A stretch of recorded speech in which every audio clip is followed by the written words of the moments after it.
versículo del 1 al 2. Pero unos segundos para los que estén buscando en sus Biblias, tanto en papel como digitales.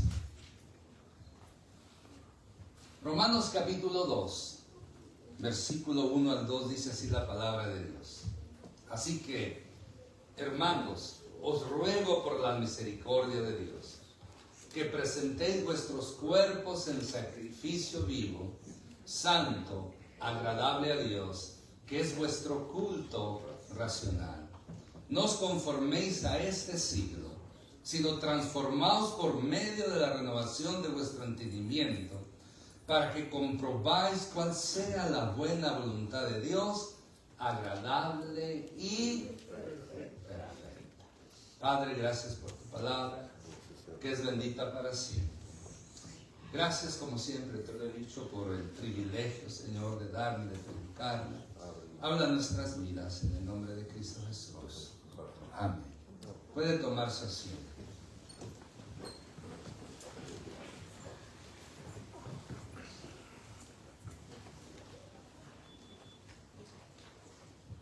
Aleluya.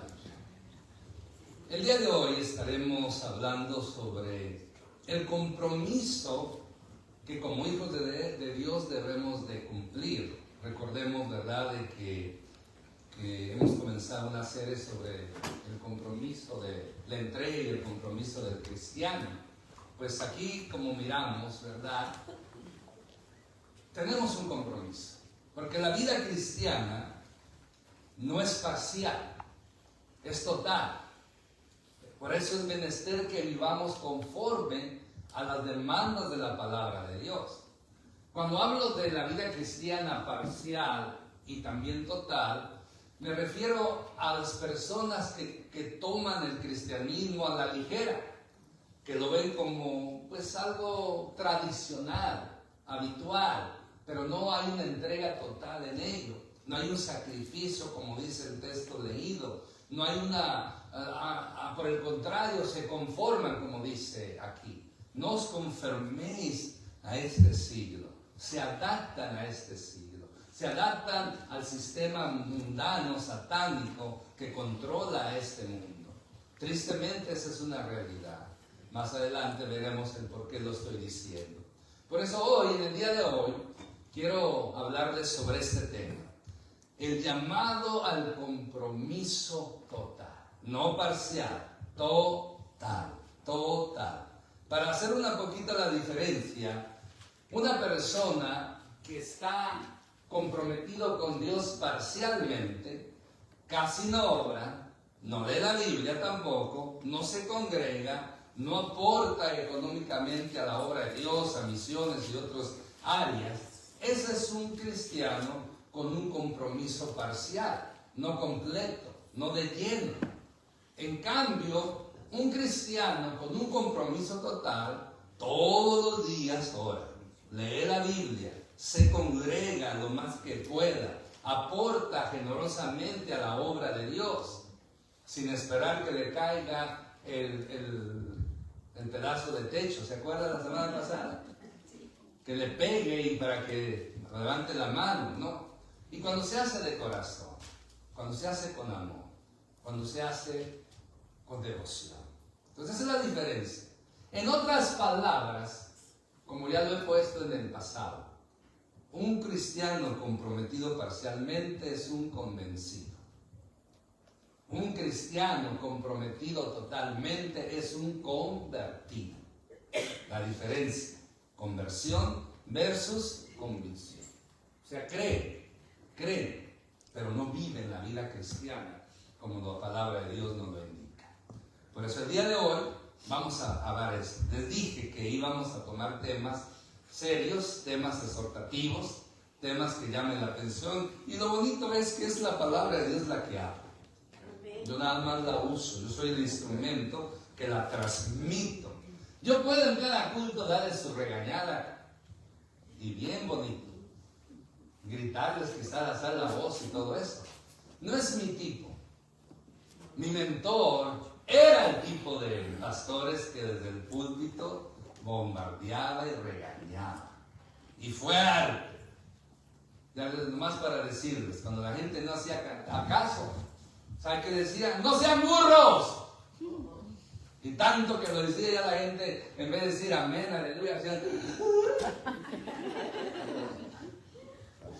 No es mi estilo, pero sí la palabra de Dios tiene, ese es el martillo. Entonces voy a usar la palabra de Dios para que nos den nuestros martillazos, en esos clavitos, ¿verdad? Porque a veces queremos que esos clavos que tienen que entrar, no entran porque usamos un martillo de goma. No, necesitamos un martillo de acero, un martillo que pega la primera y se mete el clavo para poder ser bien ajustados. Usar un desarmador para poder ajustar los tornillos. Se dice que, es que a esa persona le falta un tornillo, ¿listo, verdad? O le dice, o tiene flojo un tornillo. ¿Qué dan a entender? Que no está de acuerdo, que está desubicado. Por lo tanto, es de suma importancia entender esto. Que sea la palabra de Dios que nos exhorte, que sea la palabra de Dios que nos amoneste, que sea la palabra de Dios que nos demande. Y hoy, como le digo, por 7 domingos, excepto el Día de las Madres que pausamos, o sea, se van a escapar, van a tener una pausa comenzando.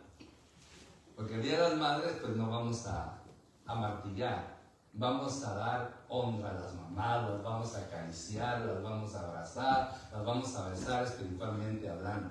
Pero el siguiente domingo, seguimos con los martillazos. Amén. En primer lugar, el texto sagrado nos habla sobre un compromiso de entrega. Versículo 1. Y aquí es donde encontramos que se nos ruega para el compromiso.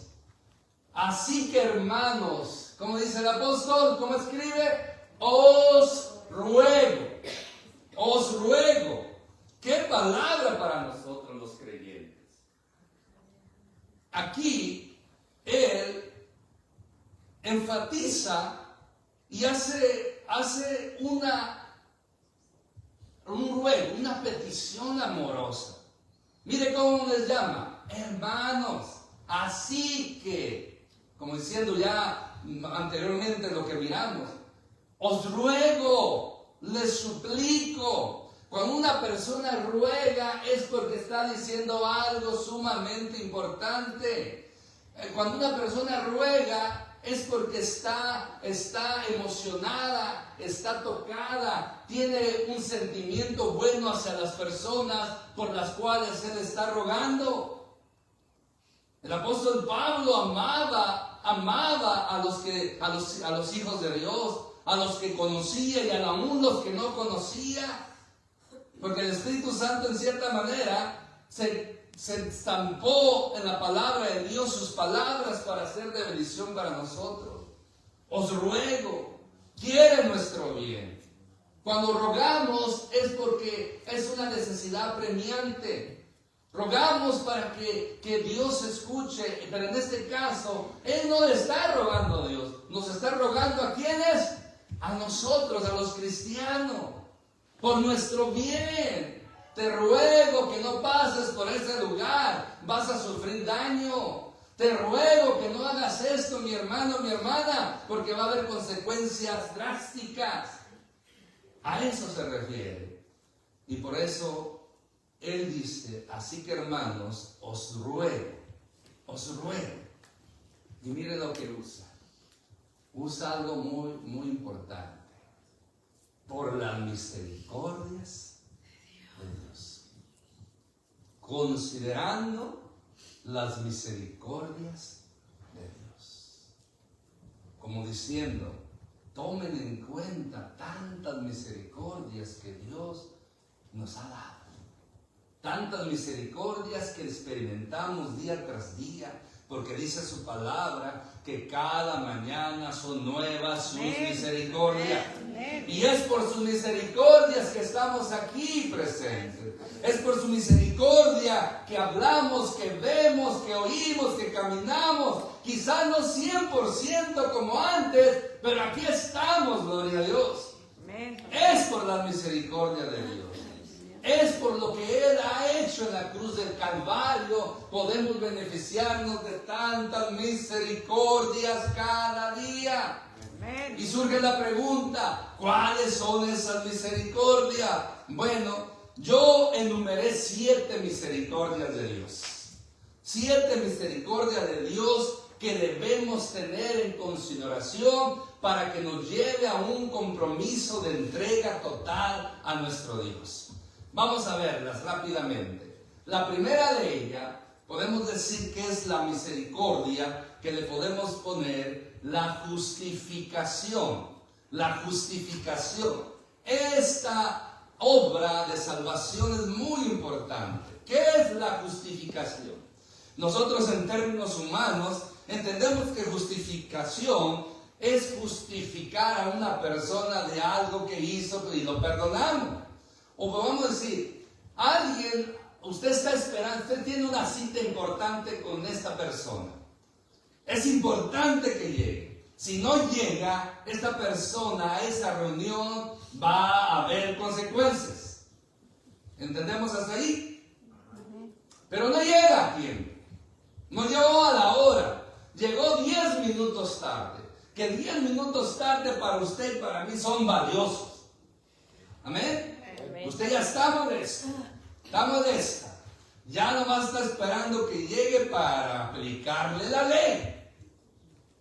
Pero cuando llega, usted como es una persona buena, antes de que le aplique la ley, le da la oportunidad de explicarse el por qué no llegó a tiempo.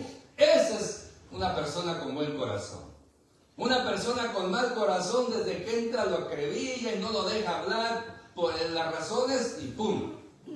Pero el que tiene buen corazón, explícame por qué llegaste tarde. Entonces, aquella persona dice, venía yo temprano, pero se me ponchó una llanta del carro. En lo que yo la cambié, perdí 10 minutos y por eso llegué tarde. Aquí tengo las pruebas de mi llanta ponchada. Entonces, usted como es una persona buena, ¿qué hace? Lo justifica. ¿Por qué? Porque tiene justificación. Así fue lo que sucedió a nosotros con Dios. Nosotros llegamos tarde a la cita de la santidad de Dios. Nosotros llegamos tarde y merecíamos el castigo divino. Llegamos, nos presentamos ante Dios, pecadores, indignos, merecedores de castigo. Pero en ese momento, un personaje maravilloso, un personaje especial, vino y se presentó ante el Padre y le dijo, Padre, sí, Él llegó tarde, Él falló, Él pecó. Pero acuérdate que tú me enviaste para redimirlo. Y mi sangre preciosa la di por Él. Por lo tanto, Padre, por mi sangre, Él está justificado. Entonces el Padre ve la sangre de Cristo en nosotros. Y así dice, así es. Eres justificado por la sangre de Cristo. O sea, Dios no nos paga como merecer. O sea, la justificación es una misericordia de Dios, que no merecimos, sino que gracias a Cristo somos perdonados por nuestro Dios. Amén. Amén. Esa es la justificación. Segunda misericordia, le llamamos la identificación. Vamos a decir lo siguiente. Nosotros nacemos con una sentencia de muerte espiritual y física. Nacemos con el pecado original de nuestros padres, Adán y Eva. Por lo tanto, ya no somos considerados hijos de Dios, sino criaturas de Dios, creación de Dios. No teníamos identidad en el pecado por causa del pecado. Pero aquí viene, cuando viene esta obra de misericordia de Dios, nuevamente nuestro Señor Jesucristo, su sacrificio, su sangre preciosa, destruye esa maldición, destruye esa consecuencia, y ahora nos identifica como hijos de Dios.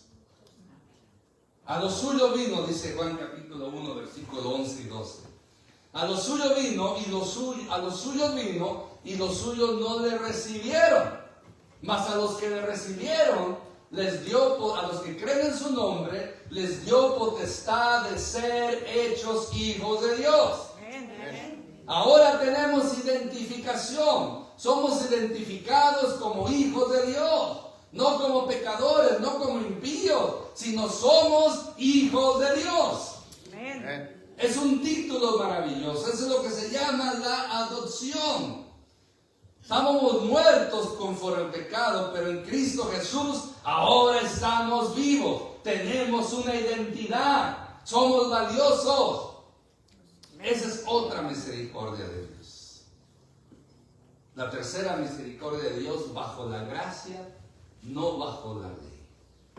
La ley decía que si usted no cumplía los 10 mandamientos, iba a pasar la eternidad en el infierno, en el lago de fuego.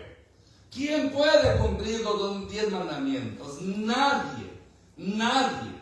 Una sola persona los cumplió, ni Moisés los cumplió. Ni Moisés cumplió exactamente los 10 mandamientos que a él le fueron dados. La única persona que cumplió los 10 mandamientos perfectamente fue nuestro Señor Jesucristo. Él fue el que los cumplió. Por lo tanto, nosotros una vez más, bajo la ley, estábamos expuestos a un castigo eterno.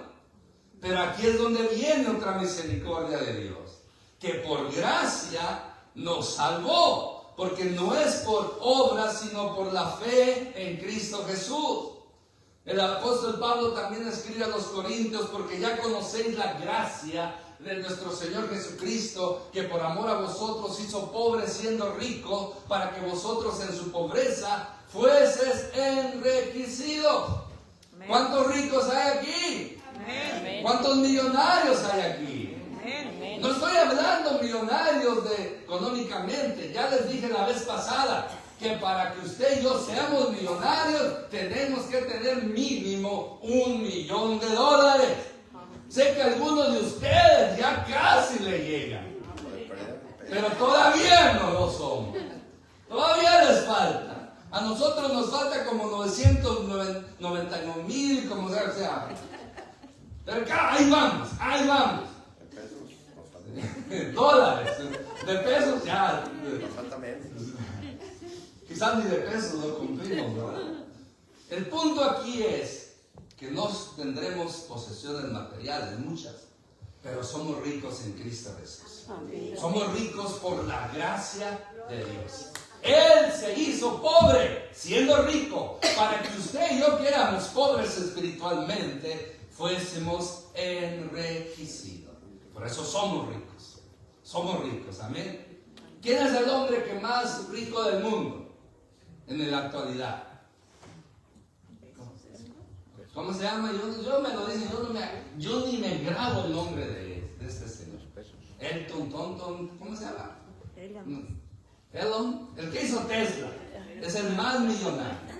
Ese tiene billones y billones de dólares. En todo el mundo es el más millonario. Pero sabe que él no tiene a Cristo. Y al no tener Cristo, él es pobre.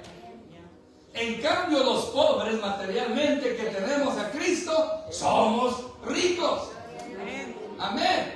Pues, tantos millones de dólares. Mire, quizás en nuestra vida nunca llegaremos a tener 1,000,000, o posiblemente sí. Pero eso no es lo que importa. Todos esos millones de dólares no nos van a llevar al cielo. Lo único que nos va a llevar al cielo es la gracia de nuestro Señor Jesucristo. ¡Aleluya! La gracia de nuestro Señor Jesucristo. Por eso, hermano, esta es otra misericordia de Dios. Pablo dice: os ruego, hermano, han sido justificados, han sido identificados como hijos de Dios, ya no están bajo la ley, sino bajo la gracia. Y la cuarta misericordia de Dios, somos morada del Espíritu Santo. Somos morada del Espíritu Santo. Ninguna, dice, porque ninguna, Romanos capítulo 8, versículo 1 dice, ninguna condenación hay para los que están en Cristo Jesús, los que no andan conforme a la carne, sino conforme al Espíritu.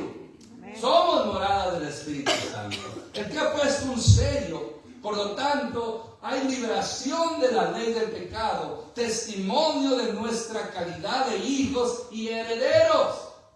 Porque el que da testimonio a nuestro espíritu que somos hijos de Dios es el Espíritu Santo. Es el que intercede con gemidos indecibles cuando no sabemos cómo orar, no expresar nuestros sentimientos, nuestro dolor, nuestra transacción. El Espíritu Santo produce gemidos indecibles que no se pueden traducir humanamente, pero los traduce delante del Padre Celestial. Él impulsa, Él lleva, Él llena. Es un privilegio ser morada del Espíritu Santo. Quinta misericordia, el auxilio en las flaquezas, el auxilio en esos momentos de debilidad, el auxilio en esos momentos de impotencia. Qué feo es querer hacer algo y no poder. Como quisiera uno a veces quitarse la misma vida, la misma salud para dársela a los seres queridos. Pero nos sentamos impotentes, no podemos hacer mucho. Y a veces nos sentimos débiles, cansados, sin fuerzas, sin ganas de seguir adelante. ¿Cuántos han estado en ese estado?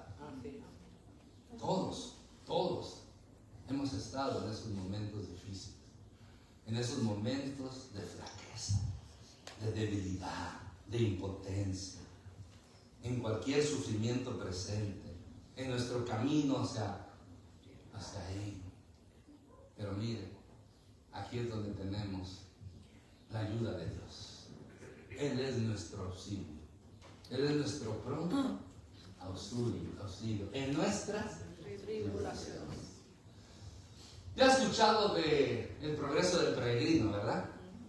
La historia de este John Bunyan, que una vez fuimos a ver una película y hay caricatura del libro. Bueno, ahí los personajes son simbólicos. Por ejemplo, el personaje principal se llama peregrino antes de hacerse cristiano.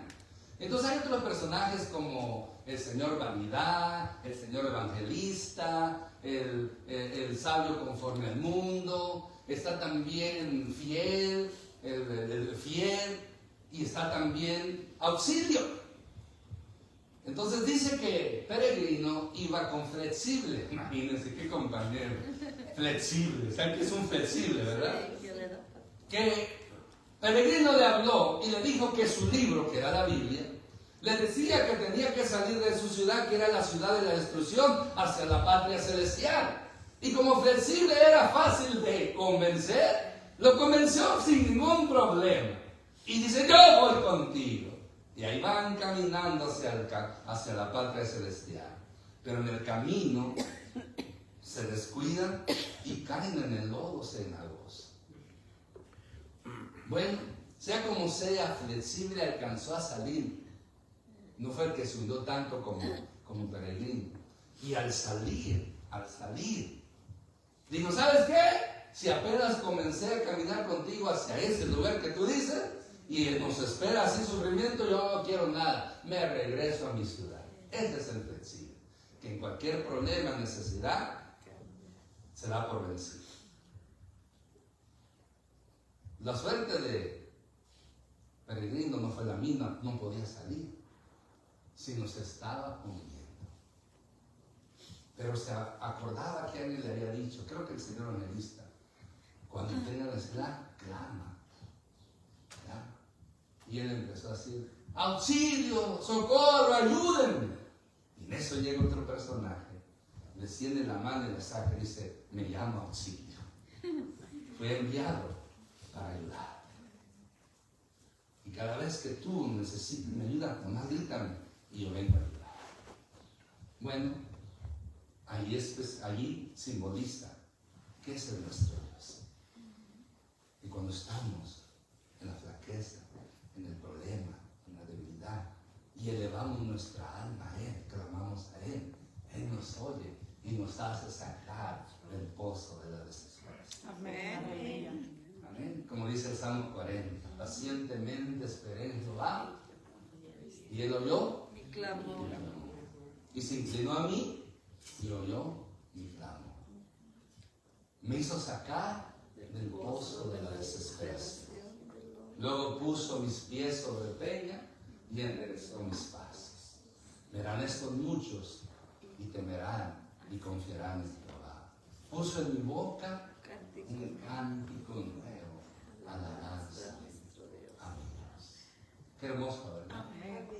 Esta es una misericordia de Dios. Auxilio en las flaquezas.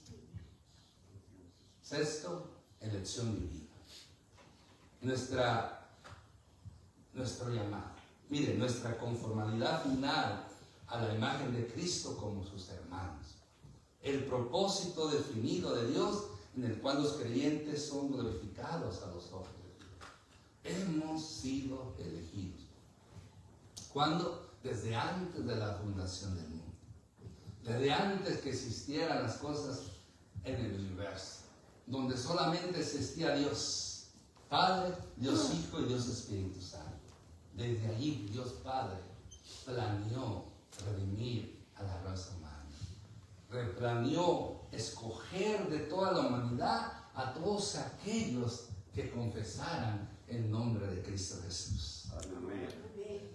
O sea que en el plan soberano de Dios, millones y millones de años atrás, Él, a usted y a mí, ya nos había elegido.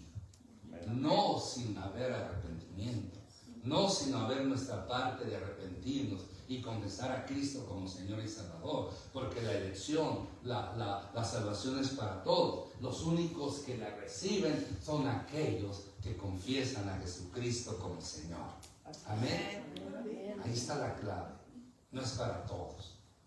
Y la última misericordia de Dios, la gloria venidera. ¿Cuál es esa gloria venidera?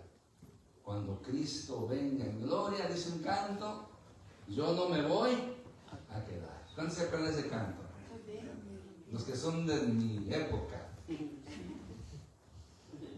Dice, cuando Cristo venga en gloria, yo no me voy a quedar. ¿Qué más dice?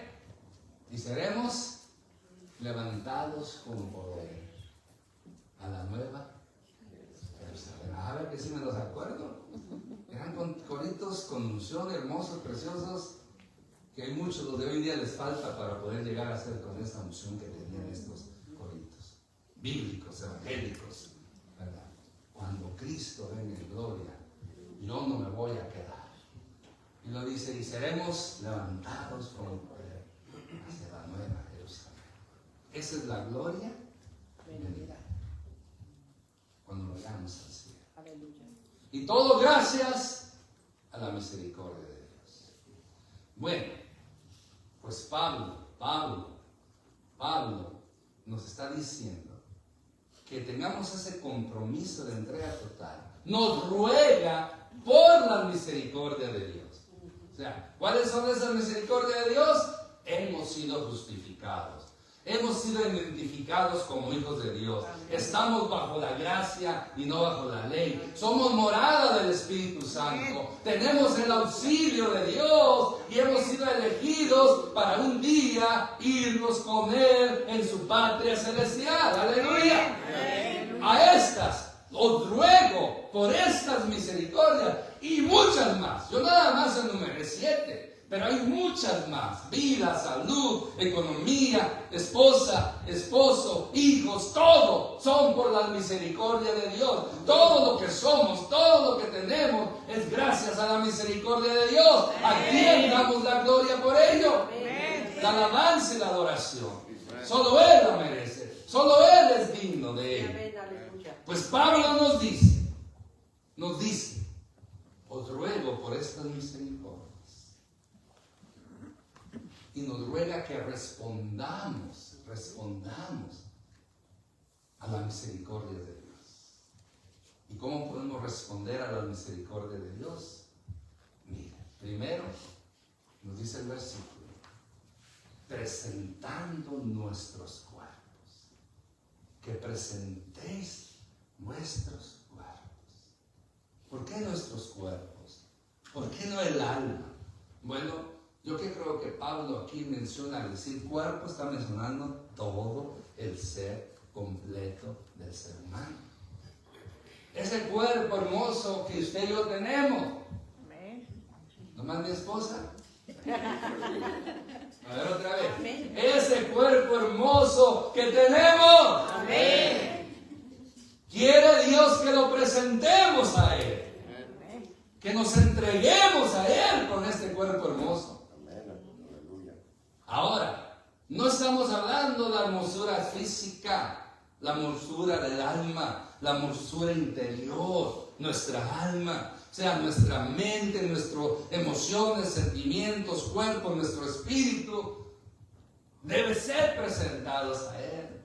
Como cuando se presentaba el cordero, el becerro, la paloma, la tórtola, la huilota, como quiera llamarle, en un sacrificio a Dios total. Para agradar, para hacer un perfume agradable delante de Dios. Presentar nuestros cuerpos. ¿Cómo lo debemos de presentar? No para ser quemados, no para ser sacrificados como en aquel entonces lo hacían. Tristemente, en las naciones paganas que Dios le ordenó a Israel echar, había gente que sacrificaba literalmente a sus hijos. A ese dios Moloch. Era una figura como mitad de buey, mitad de hombre. Y la cosa es de que lo hacían con los brazos extendidos. Y era un horno en sí. Lo calentaban, que agarraban al bebé y lo ponían en sus brazos, en sus manos. Y al momento el bebé, imagínense, el sufrimiento era quemado, era totalmente desintegrado ese bebé. Así presentaban el sacrificio vivo a ese Dios satánico, que no existía, pero era Satanás, el que estaba en medio de todas esas abominaciones, crueldad. Ese no es el sacrificio que Dios quiere, sino que es algo más espiritual, que presentemos nuestros cuerpos, y aquí viene cómo, en sacrificio, bueno, se faltó otro, que presentemos nuestro cuerpo como instrumentos para el servicio de Dios. Dice la siguiente parte, no va a estar en la pantalla, yo se lo leo. En sacrificio vivo, santo, agradable a Dios. Wow. ¿Cómo debemos presentar nuestro cuerpo? En sacrificio vivo, santo, agradable a Dios. No es cualquier cosa. Es algo sumamente importante. Es un compromiso de entrega total. Por ejemplo, sacrificio ya entendemos. No sacrificio vivo del que mencioné, sino que este sacrificio vivo, o sea, con nuestra conciencia, con nuestra mente, con nuestro ser, conscientes de ello, debemos servir a Dios de una manera santa y agradable a Él. Ahí es donde es la demanda. ¿Cómo demanda esto el Señor? Santo, o sea, vivir para Dios, vivir en el servicio para Dios, vivir en santidad. Y cuando vivimos para Dios y vivimos en santidad, agrada a Dios. Amén. Y aquí viene lo más importante. Sin santidad, nadie verá al Señor.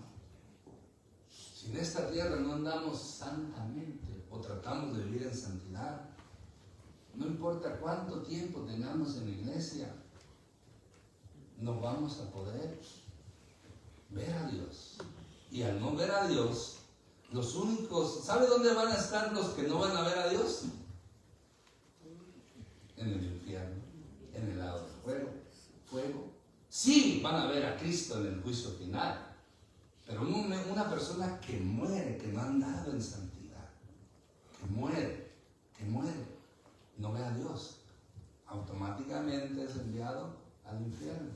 Después va a ser resucitado su cuerpo y se une a su alma y se van a presentar, ahí sí van a ver, pero van a ver a un juez santo, a Cristo Jesús, que los va a juzgar y los va a lanzar al lago. No es el Padre, es el Hijo, el que está sentado en el trono blanco, como lo revela Apocalipsis, en un trono blanco, santidad, justicia. El que está sentado no es el Padre, es el Hijo, es Jesucristo, el que va a juzgar, Él va a ser el juez, el que va a determinar. Por lo tanto, ahí es donde fallamos. Si hubiera un termómetro, sí se llama el termómetro que mide la temperatura lógica, ¿no? Odómetro es el de los... El termostato es el... El termostato, sí. El odómetro es el de los carros, ¿verdad? ¿Cuántas millas hemos corrido, no? El termostato de santidad. Hay que buscar un lugar para poner el termostato de santidad. Gracias por cierto, los que ayer quitaron la decoración del grupo del drama, los que vinieron, gracias, miren, y me pusieron acá lo que quería. Amén. Si pusiéramos por ahí un termostato de santidad, o ahí en la puerta, yo creo pondré al hermano Medina, que él sea el que nos tome la temperatura de santidad, ¿no? ¿Te acuerdas cuando el COVID, que para entrar nos ponían a ver cuánto teníamos, verdad? Algo así, ¿verdad? Y ahí imagínate, hermano Medina, usted pone ese trabajo ahí. Llega un... y ahí, 100%. Sí. Yo creo que algunos hasta romperían. Imagínense. Wow. Del 1 al 10. Bueno, le vamos a decir del 1 al 100. ¿Qué porcentaje tendríamos de santidad? No lo digan, nomás piénselo. Y si está muy bajo, arrepiéntese. ¿Cuánto estaríamos de santidad? No creo que nadie de aquí llegaría al 100%.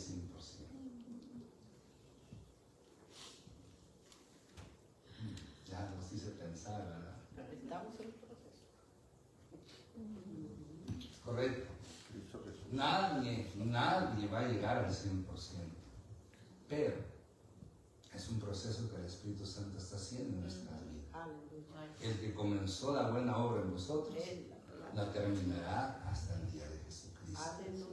Lo que Dios quiere ver no es que usted sea santo, perfecto, porque no hay ningún santo y perfecto en esta tierra, sino que lo que Dios ve es el sacrificio, el esfuerzo, allá en algo más así, más ranchero, las ganas de vivir en santidad, las ganas que le echamos, el esfuerzo que hacemos por vivir en santidad. Eso es lo que a Dios le agrada. Que usted trata, aunque no llegue al 100%, pero que usted trata. Porque los que tratan, sobre ellos Dios va a tener misericordia. Pero ¿qué de los que ni siquiera tratan?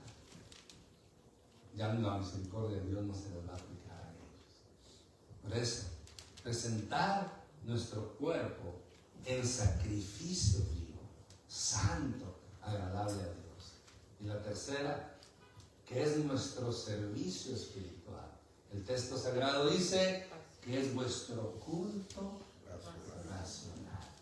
Investigando sobre racional, pues es el raciocinio, es como uno analiza, como uno piensa, como uno da las ideas. Pero no está hablando de eso, sino que va más allá, no es algo religioso, no es algo tradicional, es un culto espiritual. Es una entrega espiritual, una entrega del alma, del cuerpo y del espíritu. Por eso el apóstol Pablo dice que presentemos todo nuestro cuerpo en sacrificio vivo, santo, agradable a Dios, que es vuestro culto racional. Conscientes de lo que somos, conscientes de lo que nos hace falta, conscientes de que necesitamos la ayuda del Espíritu Santo para ser perfeccionados. Pero hay que poner nuestra parte. Hay que poner nuestra parte. Por eso le decía, se nos demanda un compromiso de entrega no parcial, total. Porque tristemente hay muchos que dicen ser cristianos y solamente parcialmente se han entregado al Señor. Algunos ni parcialmente, nada más de labios. Pero Dios se agrada de aquellos que día tras día han hecho un compromiso total de entrega, de devoción, de búsqueda de Dios. Acuérdese, termino, hoy vamos a dejarlo hasta ahí porque ya se va el tiempo. Acuérdese, ¿cómo sabemos que tenemos un compromiso parcial y un compromiso total? Va a depender de nuestro diario vivir, de nuestra búsqueda de Dios. Una persona que no ora mucho o nada, no lee la Biblia mucho o nada, no se congrega mucho o ni se congrega nada, porque yo he escuchado, yo conté de un hermano que conocí a tiempo que se congregaba aquí, se fue de aquí, anduvo en 2 o 3 iglesias y al final decidió mejor quedarse en casa a ver predicaciones en Facebook o en YouTube. De seguro que ni siquiera las ven. No, a veces dicen que sí, pero a veces puede ser que sí. Pero tristemente, ese es un compromiso parcial.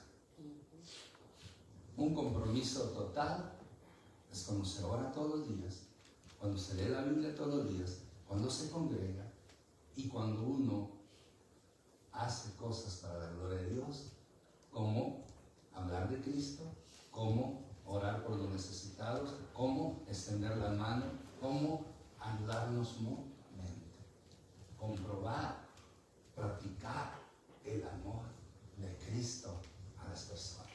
Amén. Amén. Extender la mano al necesitado. Dar con amor, recuerde, dar con amor no es una pérdida, es una siembra. Porque nunca sabe, es lo que se llama el boomerang. ¿Sí conoce el boomerang? La ley del boomerang. Es una cosita así que usan allá en Australia. Lo avientan, y lo avientan, y esa es la ley del boomerang. ¿Qué hace ese boomerang? Regresa. Que si usted está descuidado, le da golpe. Esa es la ley. O sea, lo que usted lanza, le regresa. Lo que usted siembra, lo cosecha. Ni siquiera algo más grotesco, y perdón que vas a hacer, se escupa para arriba, y el proverbio dice, le cae encima. Por eso lo que uno siembra, eso cosecha. Entrega total o entrega parcial. ¿Qué es lo que agrada a Dios? A Dios le agrada una entrega total. ¿Cómo sabemos? Una vez más leo el versículo 1 y dejamos el 2 para después. Así que, hermanos, os ruego por la misericordia de Dios que presentéis vuestro cuerpo en sacrificio vivo, santo, agradable a Dios, que es vuestro culto racional. Y le adelanto el versículo 2, pues una vez más. No os conforméis a este siglo, sino transformaos por medio de la renovación de vuestro entendimiento, para que comprobáis cuál sea la voluntad de Dios, agradable y perfecta. Eso lo llamamos un compromiso de entrega. Un compromiso de entrega. Oh, mira, aquí estaba el final. Y este se llama un compromiso que beneficia. Pero eso lo dejamos para la próxima ocasión. Que Dios nos ayude, y mayormente en este día de Santa Comunión, a ofrecernos como sacrificio vivo, santo, agradable a Dios. Póngase de pie. Gloria a Dios. Invito al altar a aquellos que van a participar en la Santa Comunión.